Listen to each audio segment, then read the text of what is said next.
Hello, everyone, and welcome to the 2021 Huk Central presented by Southern Wesleyan University. We're here for the back nine of round number one. We're on the Freight Line course. And again, it's just myself, Terry Miller, and the disc golf guy. Guess that makes two or three of us, me, myself, and I. We're heading over to hole number 11 of the Freight Line layout. Spoiler alert. This is actually a hole 2 of the Loco layout, which we'll see on Sunday. I had to pause there and make sure I knew what I was talking about. There might be a lot of long pauses if that's going to be the reason. But here we are. We got Matt Splain. And this is just all about placement. You're playing to the mouth so that you can then throw down the tunnel. If you want to get really aggressive, you can try and penetrate and get into the tunnel off of your first shot. I just feel like you can bring in so many more factors and then also punish yourself immediately by getting out of position.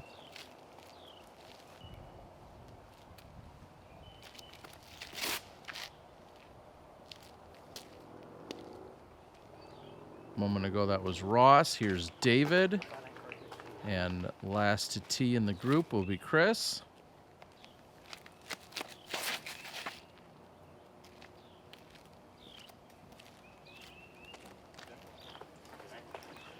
Looks like a good position to be in. Well, maybe even a little too much. As you can see, he's going to have to actually reach out. So if he would have been about 10, maybe 15 feet short of where he landed, he would have then been in prime position. He can still work this possibly down, but no, you see a little too much turn on it. Catches the left side. It does kick him back toward the fairway, but from there, at best, he's looking at getting up and down, trying to take the par. Oh, and I love where where Ross was.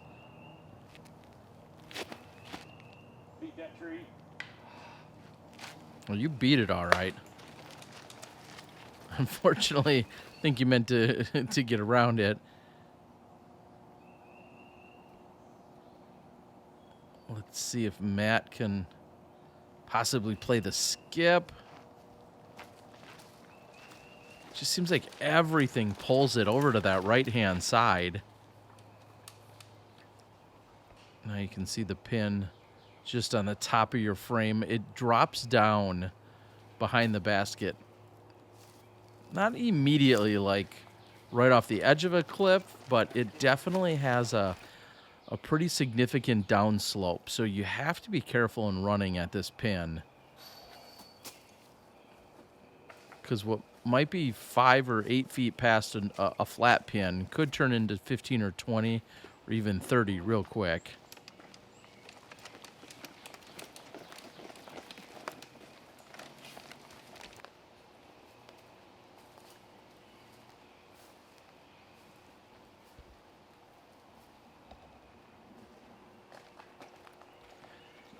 And this comes in as the second most difficult hole on the course relative to par. It's a par 4.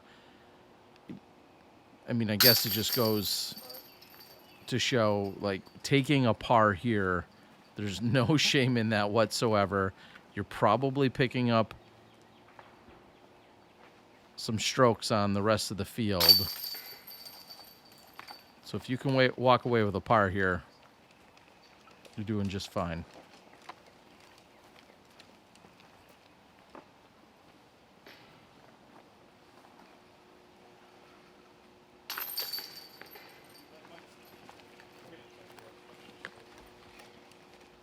Play is taking place on a Saturday. Temps in the high 70s.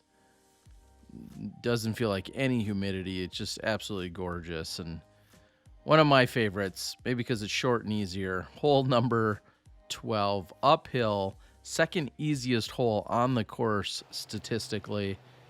It's 235, plays at least 260, maybe even 270. You got to put a little bit more on it because it does play uphill.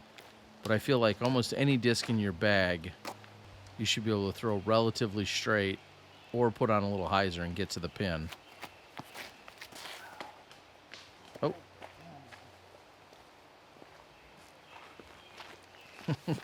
The spectators say, all right, I thought I was safe here, but after that ricochet, not so much.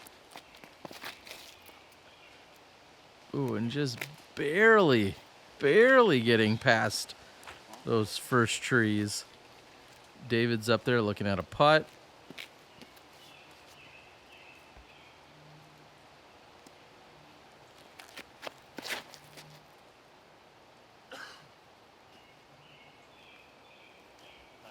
And that is textbook for Dickerson.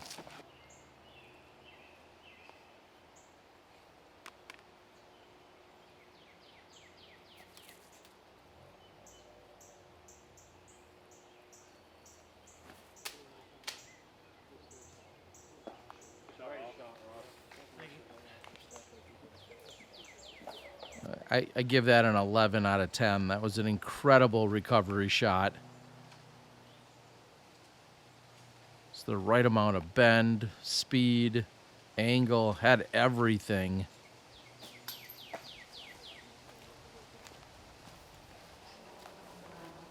And Matt buzzes past the left side chains. So right now, these guys aren't making it look quite as easy as the stats prove.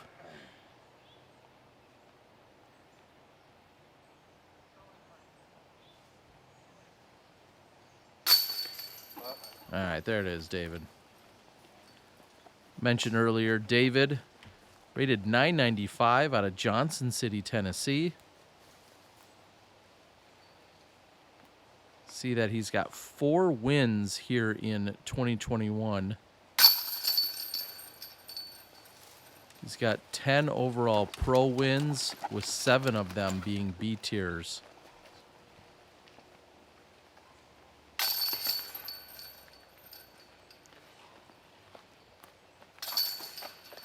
And this is meant as no disrespect to anyone, but I have to wonder if everyone gets a little excited when Chris does go out on tour and doesn't stick around in the area, because obviously such a dominant player. And he's great to be around, but he's also really difficult to beat. So here we are on hole 13, down and to the right, 260 feet.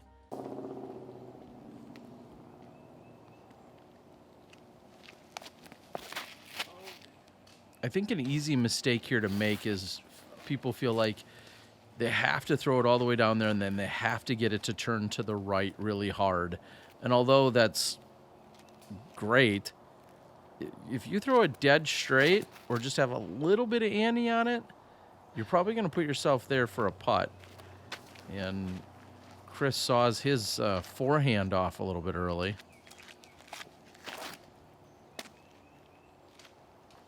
I think that's just an all-around tip, is anytime you have a basket that's hard left or hard right, don't always necessarily think about the shot that's going to park it and put it 2 feet away.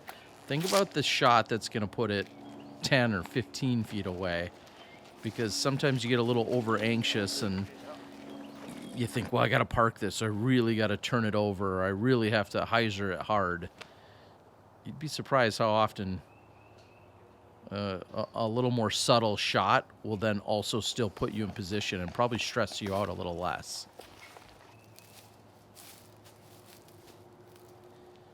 Solid approach there a moment ago by David. Here's Matt, and this is one of those, I feel like one of those sucker putts, if that's a thing, where it's like you want to run it,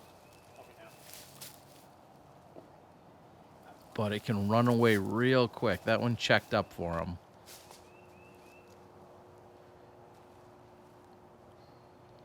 Chris, on the other hand, is almost in a less tempting, better position. That's not really a putt he can run at, so he's just really committed to laying it up, whereas sometimes when you're seeing that basket, you think, well, I need to run at it.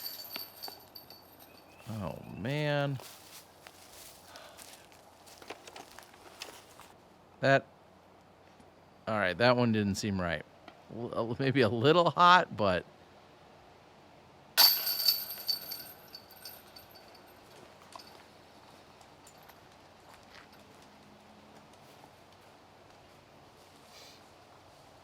as Chris was lining this putt up, what was going through my mind was, I don't know if I've ever seen Chris miss a short putt.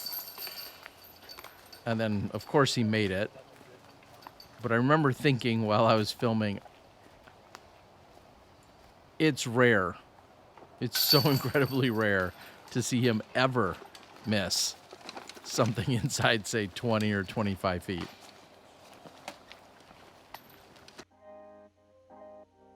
My disc in a box has all your shipping needs. If you just send a valuable disc or multiple discs, you can fold them to different sizes.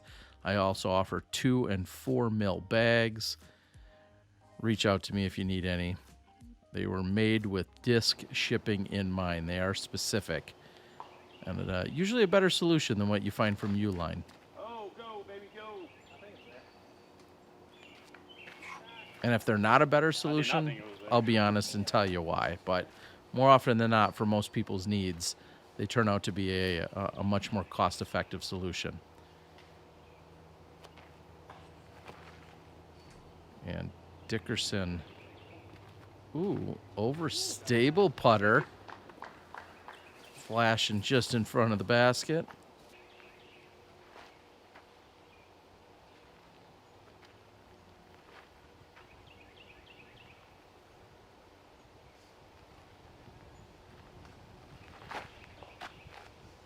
Matt going straight at it. Does it have the right speed? It does. A little sigh of relief.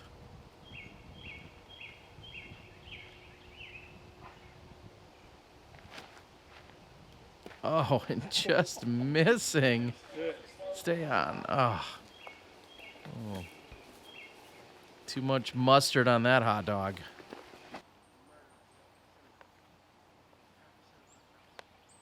He moves to the drop zone. This is a very makeable putt to save the par, but again, just too much heat.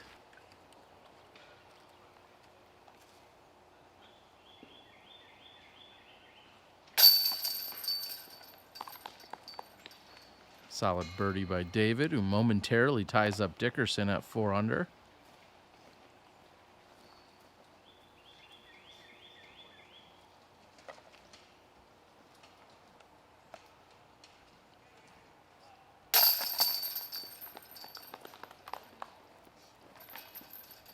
Matt makes light work.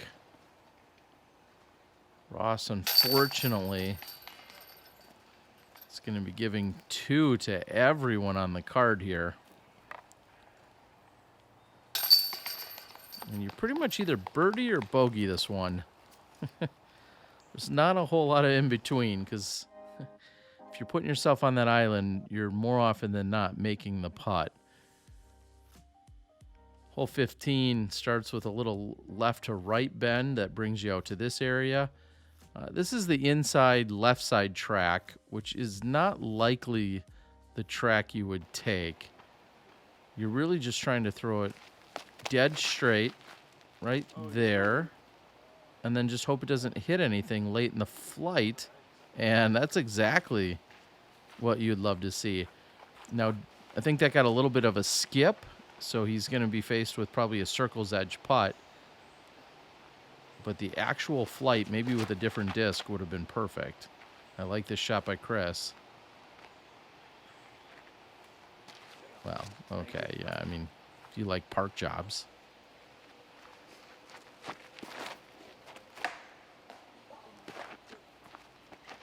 That's a world of hurt. He hits that, kicks out to the right. You're really short, but you have what looks like a very makeable up and down. And right now, I think we're going to find Matt in jail.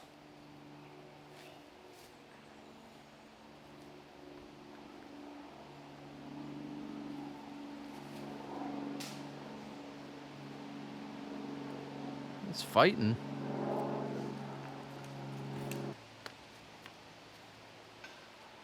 All right, so left with this long look for saving the par.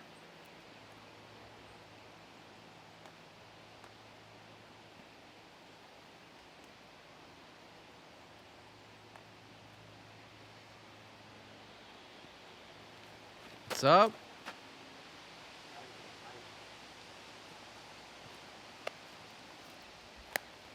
That's going to sting a little. Taking back-to-back bogeys on 14 and 15. Very birdieable holes. Oh, yeah. Ross is like, I hear ya. I got this.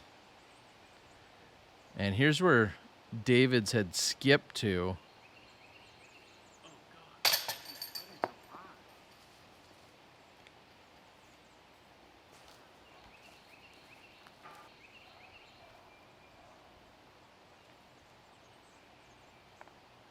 Little foreshadowing from a few holes ago. No, he gets it done. You don't get a nickname like Robot Chicken for nothing.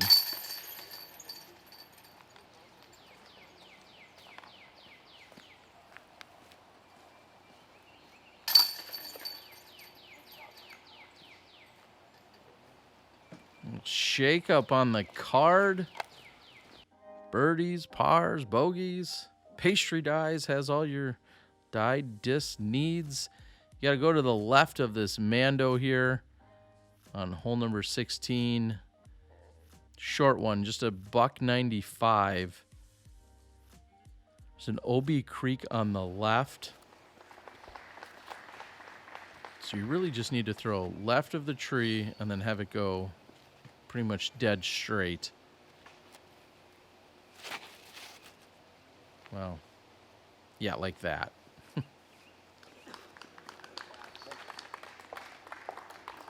See plenty of mid or putter shots. I can't even imagine someone trying to throw something sharp. It's a sensei. That's a putter.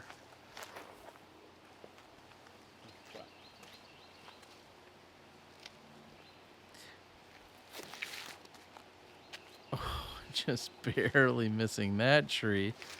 Not sure if that was possibly a rock.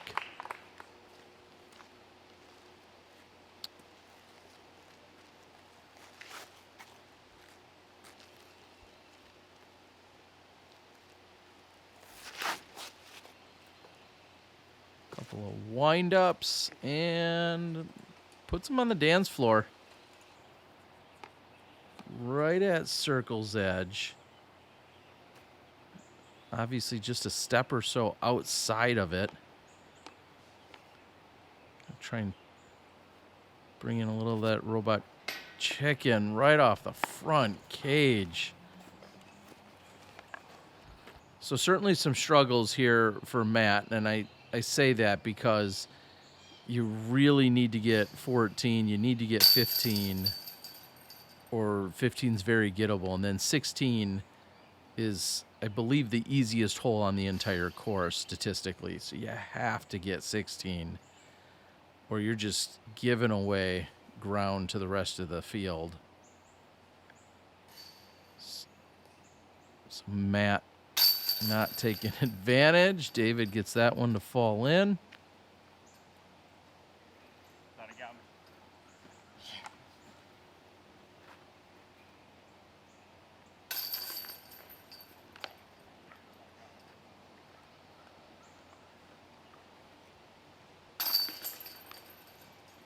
Just a few holes left to go in round number 1. They'll play 17, 18, and finish on hole 1 yet.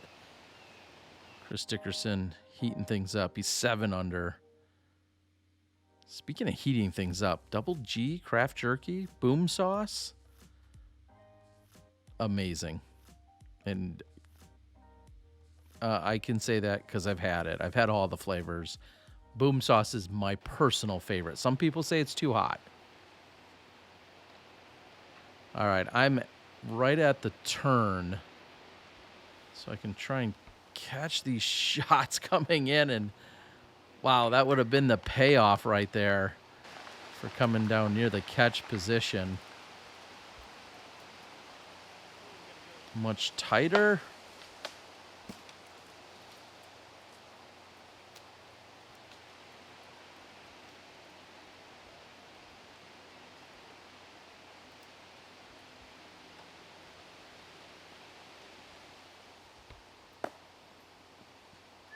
sticking the landing.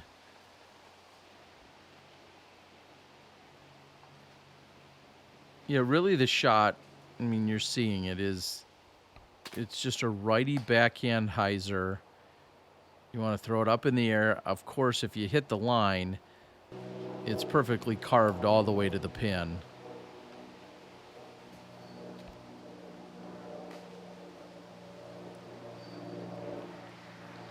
This also being one of the easier holes.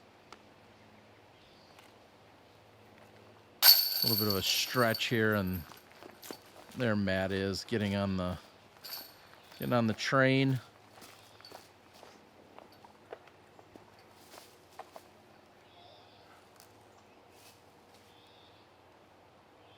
Yeah, 17, in fact. I think I misspoke on the previous hole. 17 is the easiest hole statistically. 16 was the 4th easiest hole, which somewhat surprises me. I guess because you can actually find some OB on hole 16. It would take a nasty... yeah. We'll just leave it alone. Plenty of birdies, racking them up. 2 holes left to play in the opening round. Well, this bonus coverage actually is specifically brought to you thanks to having my Patreon subscribers and supporters. So hole 18 bends from left to right. If you land right about there, or even better, right here, you are in prime position to put it up to the pin where it's going to be open and have very different wind than you just had a few hundred feet back.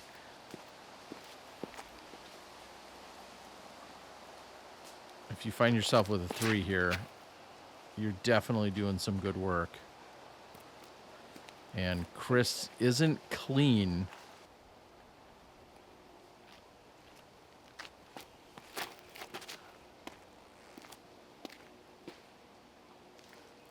Oh, and that hits a late tree, but I love the angle on it initially.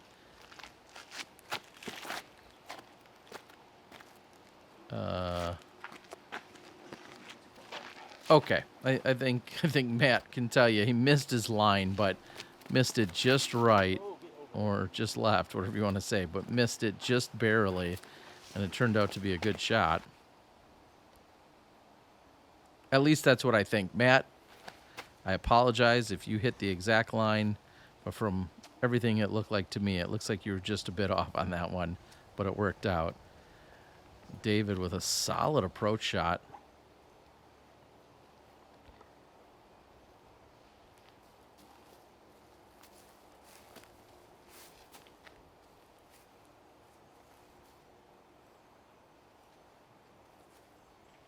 Chris from left side fairway.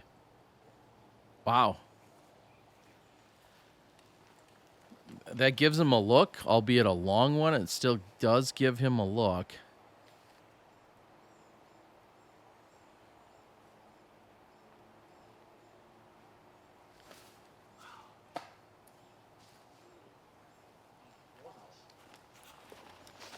And that is insult to injury.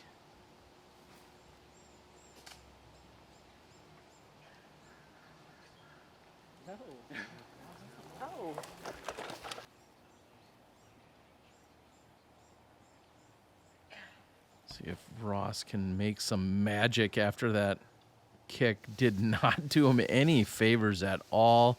He's on the right side of the fairway there. He also have a really long look, but he's looking at trying to save his par.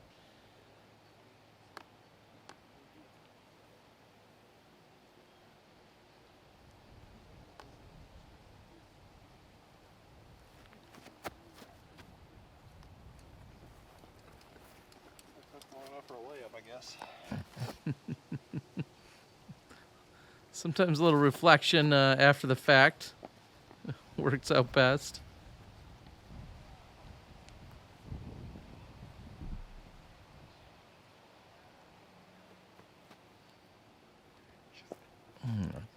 Good lunging putt there by Dickerson.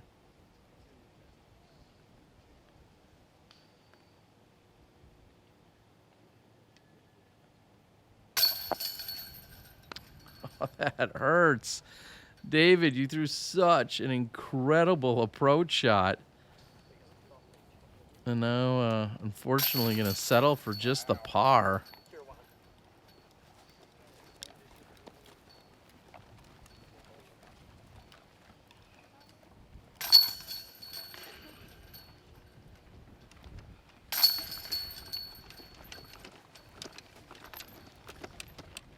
And Marshall and Ross Marshall, unfortunately, going to take the bogey there. I want to get a few shout outs. Huk Central, MetroCon, Elkmont, Down South Disc, of course, Upstate Disc Golf, and our Southern Wesleyan University, all sponsors. Thank you guys so much. Dustin and Dylan, our cameramen. There's some down south action there. Reach out to Ish, whether you want to possibly play in one of his many tournaments or pick up some merch. Uh-oh. That is an OB line back there. I think there's going to be a conversation they need to have. And you can see how much the wind has picked up just in a matter of minutes. But if you go long past those stakes, that is actually out of bounds.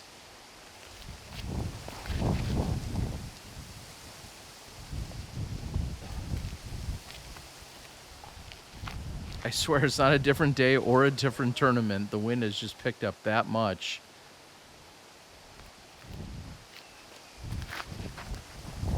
It's pushing everything to the right. And really the play here is if you're at all hesitant or indecisive or gonna potentially misfire, make sure you are misfiring to the left, because as you can see here on this right hand side, there's just so much more work to do. You'd rather saw this one off a little bit early than possibly turn something over or have it find that right side, because it's so tough to get out of there. Why are you putting so high?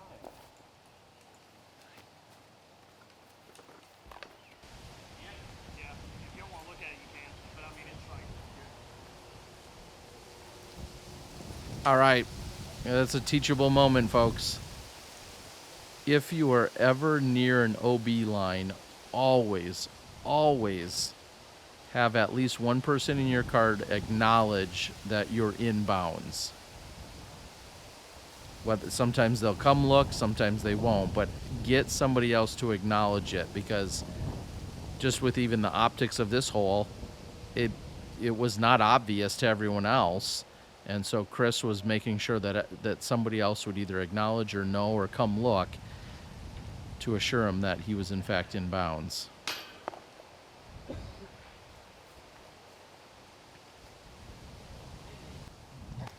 Chris feels like the wind read he had was right, unsure of what happened, and unfortunately, he's going to remain at 8 under, and what that's going to do is keep him on the chase card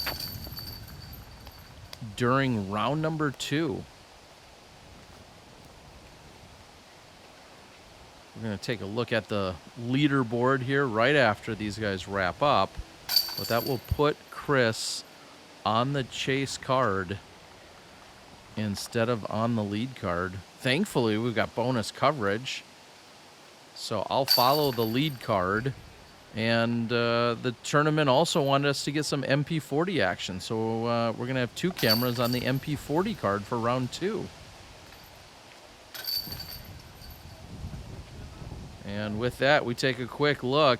Dickerson with the 8 under, David at the 5, and there's your leaders: McBeth, Johansen, Randon, and Evan. So that's who we're going to see.